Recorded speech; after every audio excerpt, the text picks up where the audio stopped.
ಬೆಂಗಳೂರು ಮೆಟ್ರೋಗೂ ನನಗೂ ಅದು ಯಾವ ರೀತಿಯ ಸಂಬಂಧ ಅಂದರೆ ನಾನು ಹಿಂದಿರುಗಿ ನೋಡಿದ್ರೆ ಅದು ಆಶ್ಚರ್ಯ ಆಗುತ್ತೆ. ಮತ್ತು ತುಂಬ ಹೆಮ್ಮೆ ಅನಿಸುತ್ತೆ.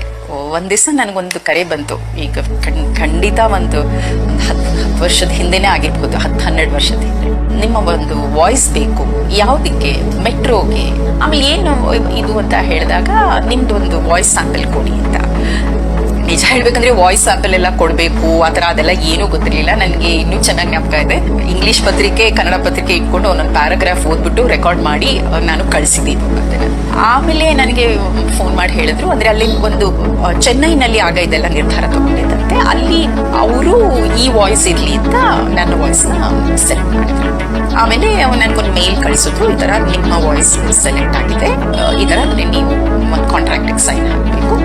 ಖುಷಿ ಆಯ್ತು ಸಹಜವಾಗಿ. ಆಮೇಲೆ ಅಲ್ಲಿಗೆ ಹೋದೆ, ಮತ್ತೆ ನೋಡಿದ್ರೆ ದೊಡ್ಡ ಸ್ಕ್ರಿಪ್ಟು.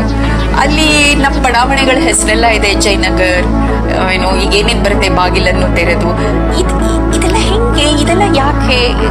ಆಮೇಲೆ ನಾನು ಕೇಳಿದೆ, ನನಗೆ ಐಡಿಯಾ ಇಲ್ಲ ಇದು ಹೆಂಗ್ ಬರುತ್ತೆ. ಅವಾಗ ಅವ್ರು ಹೇಳಿದ್ರು, ಎಲ್ಲೋ ಮೆಟ್ರೋ ಸ್ಟೇಷನ್ ಇದ್ರೆ ಬಾಗಿಲ್ ತೆರೆಯುತ್ತೆ, ದ ಡೋರ್ಸ್ ವಿಲ್ ಓಪನ್, ನಾವು you need to be careful, ಇದೆಲ್ಲ ಹೇಳ್ತಾ ಹೋಗ್ಬೇಕು. That's why we are recording. ಅದಾಯ್ತು. ಅದಾದ್ಮೇಲೆ ಅಷ್ಟೇ, ರೆಕಾರ್ಡಿಂಗ್ ಮುಗಿತು ಎಲ್ಲ. ಆಮೇಲೆ ಥ್ಯಾಂಕ್ಸ್ ಅಂತ ಅವ್ರು ಮೇಲ್ ಕಳಿಸಿದ್ರು. ಆಮೇಲೆ ಏನು ಮೆಟ್ರೋ ಗಿಟ್ರ ಏನೂ ಶುರುವಾಗಿರ್ಲಿಲ್ಲ. ಆಮೇಲೆ ನೋಡಿದ್ರೆ ಒಂದು ಫೈನ್ ಡೇ ಅಂತಾರಲ್ಲ, ಹಂಗೆ ಮೆಟ್ರೋ ಶುರುವಾಗುತ್ತೆ. ಬೈಯಪ್ಪನಹಳ್ಳಿಯಿಂದ MG ರೋಡ್, ಅದು ಫಸ್ಟ್ ಇದಾಗಿದೆ. ಖುಷಿ ಏನಂದ್ರೆ ನನ್ನ ವಾಯ್ಸ್ ಬರುತ್ತೆ ಇಲ್ಲಿ ಈ ಥರದ್ದು ಅಂತ. ಮತ್ತೆ ಅಂದ್ರೆ ಇನ್ನೂ ಒಂದೇನಂದ್ರೆ, ಇಷ್ಟ ಆದ್ರೂ ನಾನು ಮೆಟ್ರೋನಲ್ಲಿ ಹೋಗಿರ್ಲಿಲ್ಲ. ಆಮೇಲೆ ನಾನು ಹೌದು ಅಂದ್ಬಿಟ್ಟು ಒಂದು ಕುತೂಹಲ ಆಯ್ತು, ಹೆಂಗ್ ಕೇಳುತ್ತೆ ನನ್ನ ಧ್ವನಿ ಅಂತ.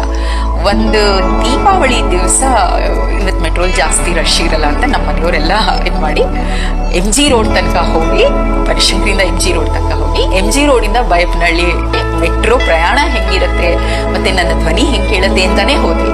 ತುಂಬಾ ಖುಷಿ ಆಯ್ತು, ತುಂಬಾ ಹೆಮ್ಮೆ ಅನಿಸ್ತು. ಇವತ್ತಂತೂ ಹೆಂಗಾಗಿದೆ ಅಂದ್ರೆ, ಕಾರ್ ಬೇಕಾ, ಮೆಟ್ರೋನಲ್ಲಿ ಹೊಟ್ಟೋಗೋಣ ಅನ್ನೋ ಮಟ್ಟಕ್ಕೆ ಎಲ್ಲರೂ ಮಾತಾಡ್ತಾರೆ. ನಾನು ಅದನ್ನ ಮಾಡ್ತಾ ಇದ್ದೀನಿ ಸುಮಾರು ಸತಿ.